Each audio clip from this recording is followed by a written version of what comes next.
Hello, I'm Martin Fencka and welcome to my first look at Eador Imperium. Eador Imperium is, I would almost say, a new game in the Eador series, even though it's advertised more like Eador expansion. It adds a lot to the game. So let's say if we called Eador Genesis Eador 1, then Eador Masters of the Broken World Eador 2, then I would almost say Eador Imperium is like Eador 2.5. The game has been released in early access on Steam yesterday, and today Snowbird Studios gave me a key, so thank you guys for giving me the key. And we will have a look on this game in a series of videos where I'm gonna go through all the new features. It's early access, so there's still quite a few things missing. It's very early access, so let's say it this way. But there's already quite a few things implemented. There are new units, there are new heroes, just like probably the biggest change. New heroes for Eador is huge. There've always been 4 heroes in Eador, in Genesis, in Masters of the Broken World, Allied Forces. They never changed the amount of heroes up until now, so it's a huge change. As I said, there are new units, and there is already one change to combat. We'll have a look on that in a moment. For this first video, I want to have a look on the new units, and then in every following video, I'll make a video about new heroes. So let's start let's actually go for maps.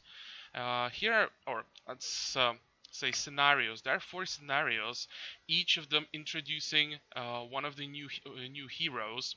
The new heroes are not available on the random maps yet, and there is no campaign available yet. So that's why I said it's very early access, and some features are not available. But all the new units are available on random maps, so there we're gonna have a look on them. Let's just quickly go to a random map. We're gonna set, it doesn't really matter what we're gonna do here, maybe except setting the difficulty to overlord as I'm used to. The settings for the shard doesn't matter because I really just want to have a look on the units. So we can start. Hopefully the loading won't take too long. I've tried the game a bit before I started recording, and the loading usually wasn't too long, but I'm not sure what's gonna Fraps do with the loading time. No, it's okay. So you can see that the first look, there is nothing too different about the game, but as we go through these videos in the introduction series that I'm going to make, you'll see that there are already some quite significant changes to some things. So let's check the changes to units that we can see here without actually doing anything. You can see that the building screen is a bit more full than it is in Masters of the Broken World with Allied Forces. There are some new buildings and there are new guards that consist from the new units. I haven't had a chance to check these guards yet, check all these new buildings. That will take some time. I'm planning a short let's play on a random shard where we will just try out all these new units, think about new builds. We're basically gonna set the AI difficulty to beginner, so we don't have to worry about it, and we will just run around the shard and try to level multiple different armies with new units, test these new guards. But that's in the future. For now, I want to have a look on this part of the screen, where we can see that there are already multiple new units from patch notes. I know that there should be 50 new units. I didn't count that. We can actually do it. 1, 2, 3, 4, 5, 6, 7, 8, 9, 10, 11, 12, 13, 14, 15, 16. I thought it was 15. Well, good, more new stuff. I'm not gonna complain about that. So, you can see that especially the first tier has changed quite significantly. There are 1, 2, 3, 4, 5, 6, 7, 8, 9 new tier 1 units from 12 buildings. That's actually a huge change. And you can probably also see, or you have noticed, that some units are missing from this. Let's say we don't see militiamen, we don't see slingers, we don't see swordsmen, we don't see pikemen, uh, thieves, brigands, shamans, bowmen. I'm not sure if I mentioned those, crossbowmen. So quite a few units disappeared from tier 1 buildings. This doesn't mean they are not in the game. You can still get them, though you can get them a bit differently. I'm not gonna talk about these changes, how to get units, and what I think about it. I'll leave that for later when we actually do a let's play, where we're gonna try to think a bit more how these changes affect the game. Here, I really just want to have a look on the new units that we have and introduce them. So, we will start here with Flagone cells. Building itself, relatively cheap, 90 gold, doesn't require any resources, allows recruitment of flagellants, requires only altar, so very easy to access. And when we look on the flagellant itself, 19 health, it's similar to Barbarian, 12, 13 decent stats, 2 movement, 7, 3, so offensive unit with basically no, or basically no, absolutely no defenses except quite decent resistance, and it's purely a melee unit with a skill called Righteous Wrath. The unit can go berserk, becoming insensitive to pain and fear. So I'm thinking how this works. Probably when we take certain amount of damage, this skill or ability gets triggered, and we become immune to fear, and immune to pain means that our stats won't be decreased uh, by the damage taken. You know that units in Eador, when they're hurt a lot, their stats go down. So Flagellant most likely is not affected by this. It's very similar to Barbarian, a bit weaker than Barbarian, but it's cheaper. For Overlord difficulty, I think the Barbarian is clearly better option, but maybe for lower difficulties, this can be an interesting substitution, cheaper option for some starting builds when you actually want to just earn some money quickly, so you then can transfer into some of the new heroes. I'm not gonna go too much into that. I'm not entirely sure how the system of the new heroes is going to work, but I have a feeling some of them may actually require some preparations. So this could work, but I'm saying it, this is just a guess, and there might be some use for flagellants. Um, yeah, I kind of like them. I like the resistance. I can see some use for them if you get, for example, couple of tier 1 battle mages in your capital, when barbarians would be quite weak with their low resistance. You could maybe take flagellants instead and take advantage of the high resistance. So they have some potential, and they, as I said, they are very cheap. 15 gold to get, 3 gold upkeep. So that's flagellant. Next we have Wise Women Tent. This is 130 plus 10, requires Mandrake, and it's still quite easy to access. It requires altar and tavern, so only the most basic buildings. And when we look on the unit, it's maybe one more thing that I should check always. The affiliation of all these units. These guys are neutral, so can be in good or evil armies, and they won't suffer any morale penalty. So maybe like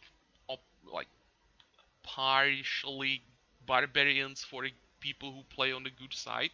Could be something like that. Then we have Wise Woman, also neutral.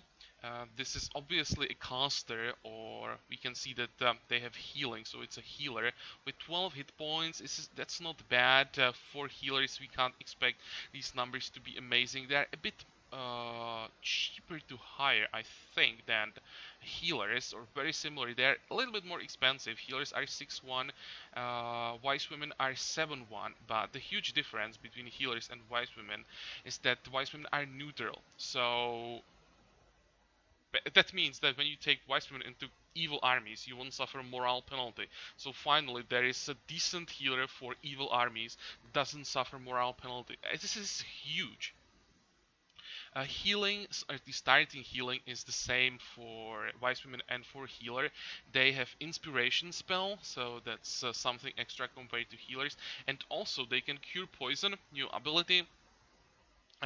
Poison was always a pain in the ass to handle because there was basically only one way how to remove it. With tier 2 healing spell that I don't remember how it's called here, restoration. Now a tier 1 healer can remove poison, so this will make fights against like goblin spitters or slugs so much easier. This is an extremely good unit, and I'm looking forward to working with it. I want to see its level ups, but this unit has potential. This is probably one of the stronger units, at least for tier 1 for this expansion. And maybe we can also check the flavor text, why not? The wise women of the forest people can heal wounds and cure poisoning. The most experienced among them can heal most grievous wounds at the cost of their own suffering. So this suggests that they may have another skill they get while they're leveling up, that they will get a huge heal on someone and take some damage in the process. I don't know, but it's most likely what's it gonna be. It's probably going to be a new skill. So as I said, they definitely have some potential. And before we move on, we probably can also read the flavor text for Flagellants. Forget about that. These religious fanatics can whip themselves into sacred rage. Uh, this might suggest that the righteous wrath actually could be self-activated ability, like self-activated berserk, because you can see that they can whip themselves into sacred rage. Uh, that would make it quite potent, because with barbarians you have to wait, you have to take damage before the berserk becomes active. If the Righteous Wrath is self-activated, you can just click on it and trigger it before you enter combat.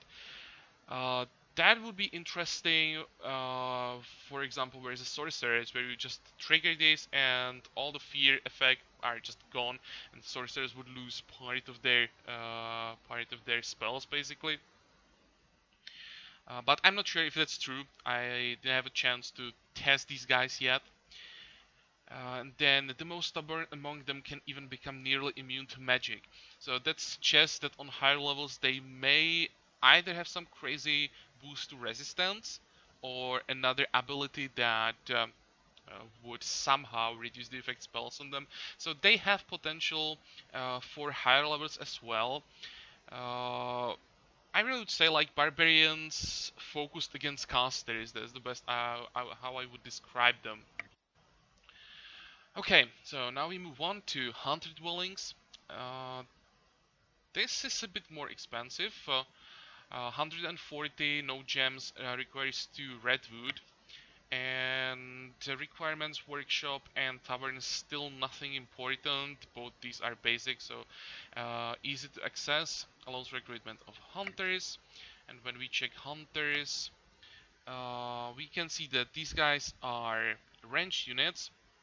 Let's start with the flavor text. These forest hunters are proficient at surviving in wooded and swampy terrain, perfectly able to live off the land. The best among them can shoot a squirrel in the eye without harming its fur. So what can we take from the description and from numbers? 15 hit points, I think it's a bit better than bowmen uh, and crossbowmen. I think they have decent range defense, so that's not bad. Of course, their stats or melee stats kind of suck. Morale and stamina, no surprise there. They're quite cheap, only 3 gold per turn. This might make them an interesting option for a ranged commander if you want to start with a ranged commander, at least for lower difficulties. Still don't think that it's possible to start it as a ranged commander from level 0 on Overlord. But I might be wrong. In proper terrain, we can see they have swamp knowledge and forest knowledge. These guys may have potential even on Overlord as a starter. They have very nice range defense, so that's good for range unit. 6 ammo is quite a lot, decent range. They're probably gonna get some extra range and I'd say a lot of extra range damage on higher levels. With the description, I'll also guess that there will be stuff like precise shot, level ups and stuff like that, so maybe double shot. So I think these guys definitely have some potential, and this could mean that it depends if they get something against armored targets. Without that, they would be very similar to bowmen. If they get something like piercing ammo, that would be an option for another ranged commander build that will be using either elves, which are super expensive and hard to get, or crossbowmen, which are also quite expensive. Mm, yeah, this is something I'll have to test out, and depends really on their level ups, what their potential is going to be. They're neutral, so both people playing good or evil can use them without any penalty. Next, we have Legionary Barracks that allow to recruit legionaries. This is a bit more expensive, 225 or 180 plus 3 iron. It's quite expensive and requires, what does it require? We have to click on that. Yeah, this is the main problem of Legionary Barracks, because it needs forge, uh, foundry, workshop, and the biggest problem probably is armory. That's a lot to get the tier 1 unit. If you want to start with them, you would have to have a ton of gold to build all these buildings, and it would take you 4 turns to even get access to them. On the turn 5 you would build the barracks, and then you would be able to get units. I think it's too much, these requirements. At least the armory should be removed. I would even say maybe the foundry. They could be a good start if you have early access to iron. You would maybe start with something like Flagellants, quickly grab iron, and then respec into legionaries. It should be possible because Flagellants are very cheap. I'm not sure that that's the way it should be for tier 1 units. I think it should be easier to get them, to have a possible opening with all of them without like grinding before you can access the tier 1 unit. As I said, I'd at least remove the armory from the requirements, but we are not here to discuss all of this. We're gonna have to try that later. Maybe they're so strong that it's actually necessary to make them a bit harder to obtain. I will see. Their stats, they're lawful, so these are good guys. 18, it's a little bit less than swordsman, I think. 11, 11, no surprise here. 2 movement, so that's more than swordsman. I'm comparing them to swordsman because that's probably closest unit. Swordsman with movement 2, that is interesting. Their stats, they have higher attack than counter attack, so this suggests they're more like offensive units, and their defenses. The range defense is decent, their melee defense kinda sucks. So, yeah, this is something exactly in the middle between swordsman and barbarian, I would almost say. Their skills, at least for level 1, raised shield, new ability, increases the unit's defense by 2 and range defense by 5. This, on the other hand, suggests that these guys are meant as defensive unit. Standing and moving with a raised shield consumes a lot of stamina. So basically you have a unit that can run around the map with the movement 2 and quickly kill units if you need that. The attack 8 is more than enough for that for tier 1 unit. Or if you have to defend, you can kind of transform this into swordsman.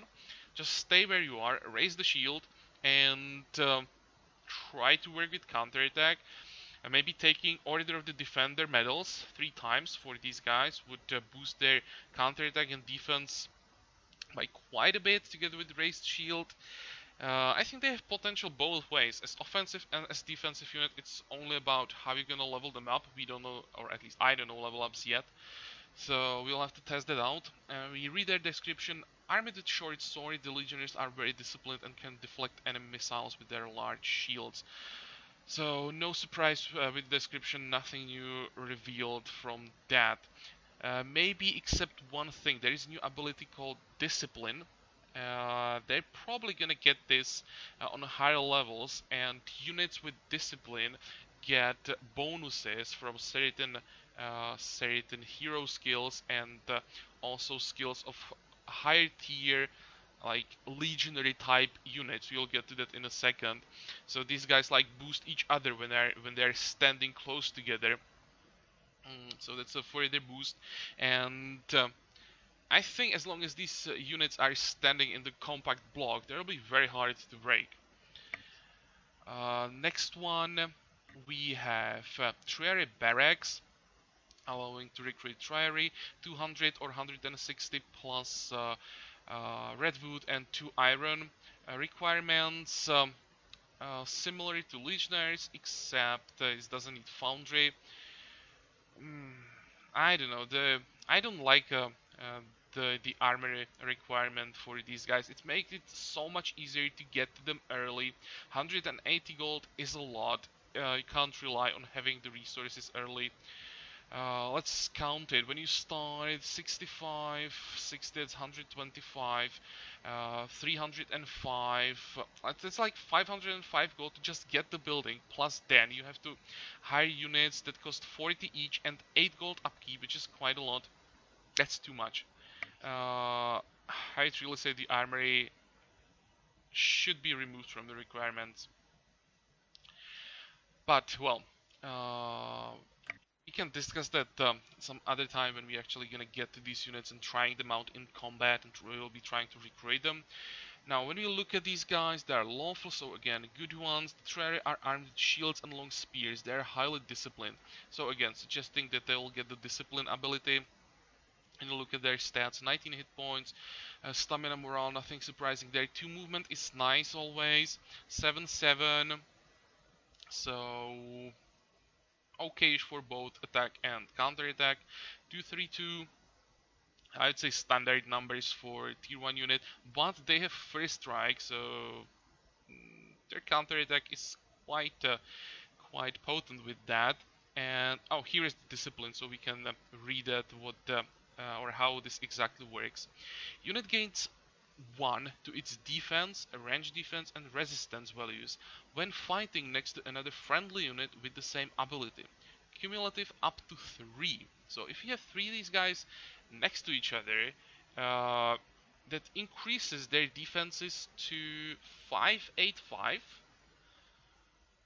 and that's really ridiculous for a tier 1 unit. So there definitely is some potential for like a Legion build, very defensive build, where you just stay in the compact block, make sure that they provide these bonuses to each other. And yeah, as I said, this block would be probably really hard to break.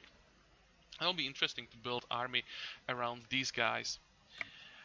Next we have skirmisher barracks, so we can recreate skirmishes from this. 155 gold or 130 plus 1 redwood and iron. Requirements, this is much better, forge and workshop. And when we look at them, we can see that these guys are good. Wrench unit, 17 hit points is not bad for a wrench unit, no surprises here. They have decent attack and counter attack, so they're like a wrenched hybrid, more like I'd say. Their price, they're 6 upkeep, well, I don't know. Depends how good they really are. Usually hybrid units have a limited use, but you can see that they have quite a few abilities already on level 1. So maybe 6 attack, 3 range, with 3 ammo. This is like some kind of spearman that's more focused on range damage. Um, I don't know what to think about this unit. When we read the description, these slightly armed legionaries are first to engage the enemy by showering them with the hailstorm of javelins. They have double shot, which is interesting for a unit with 3 ammo. I guess there'll be an option to get more ammo later. They have heavy ammo, so that's good. The debuff with double shot will actually stack up pretty quickly. And Rain of Javelins is new ability. The unit's ranged attack decreases the morale of the target by 2. The unit's ranged attack decreases the morale of the target. So every time they hit, they decrease morale by 2. With the double shot and the heavy ammo, they can cripple a unit pretty quickly. Because with the decreasing ammo, if they can decrease it enough, I mean decreasing morale, and if they decrease the morale enough, the combat stats are also going down. With the debuff from heavy ammo, they can be quite effective at destroying, for example, executioners. I can see them just totally crippling the executioner with in the Inquisitors army, and executioners usually have real low morale. So combined with the rain of javelins, that's gonna remove the morale completely, and the heavy ammo that's gonna reduce their defensive stats, they will become very easy prey for other tier 1 units. So that could be one use. And then it depends on their level ups how good or bad they become. We'll see later when we work with them more. Next we have Trapper Camp. 120 doesn't require any resources, allows recruitment of trappers, and it requires tavern, granary, and an inn. Again, I'm not sure if these tier 2 buildings should be a requirement for tier 1 units.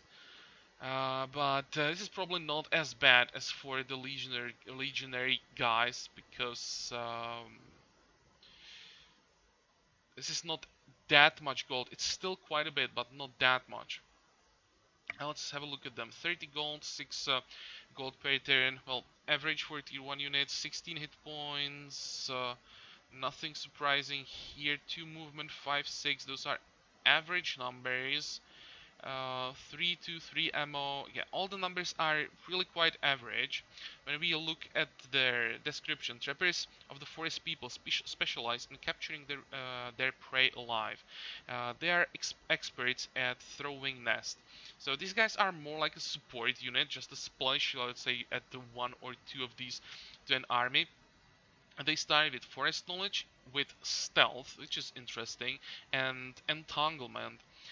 So that's why these numbers of the ranged attack are so low. It's more about the effect of the ranged attack rather than its damage. And with 3 ammo, they can actually keep an enemy under control for quite a long time. You read the entanglement, the unit can entangle enemies for 2 turns with the masterful throw. So basically they will move around the map under the effect of stealth, and always when you get to a unit that you want to slow down, you're just gonna throw this bola or whatever they are throwing, slow them down, and then just try to run away. I would say that's the use for this unit. And again, it depends on their level up, how good or bad they become on higher levels, and if they're gonna be used in any builds. Unscrupulous, they which one is that? This is on the evil side, so like evil support, let's say it this way. Next one, Woodsman Dwellings allows recruitment of Woodsman 120 or 110 plus Redwood, and these guys are again evil. And when we look at them, 14, 12, 9, 36 upkeep, 2 movement, 7-3, so more like offensive unit, no defensive abilities basically. 4-4-8, it's a lot of ammo, and again from skills it looks like they're more like a support. The clan dwelling in the heart of the woods has a murderous reputation. Their favorite weapon is a blowpipe, and their choice of ammo is a dart coated with a paralyzing venom.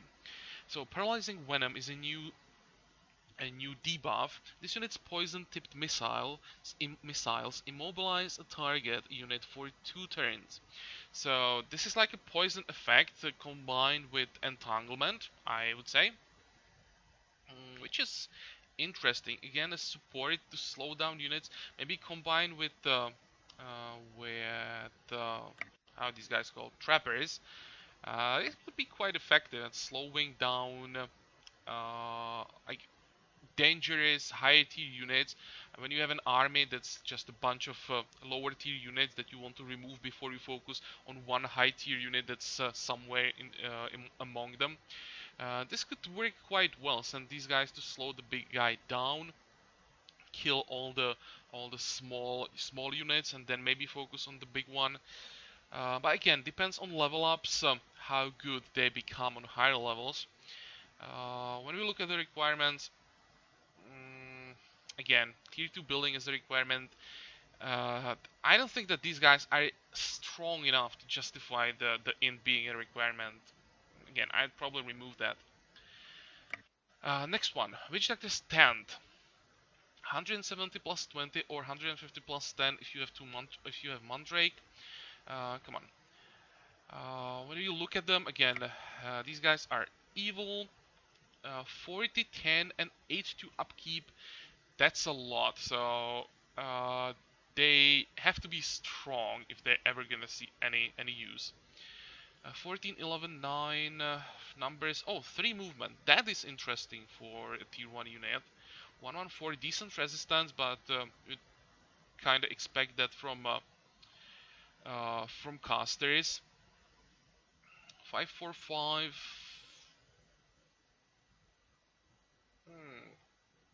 Not bad, but not amazing. They have magic shield, so again low against low resistance targets they can be decent. They have restore strength. I think that's a new ability. The unit can increase the stamina regain rate of allied units while they rest. Ammo consumed by 1. Okay, so it's activated ability.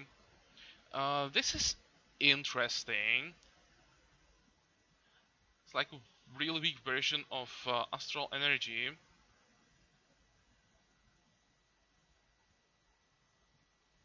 Actually, no, it requires the unit to rest. I'm reading the description again. Well, I'm not sure how useful this is going to be, but well, it's another ability that can become useful here and there. I haven't tried it yet, so we'll see. When you read the description, the witch doctors specialize in brewing elixirs from mushrooms and herbs.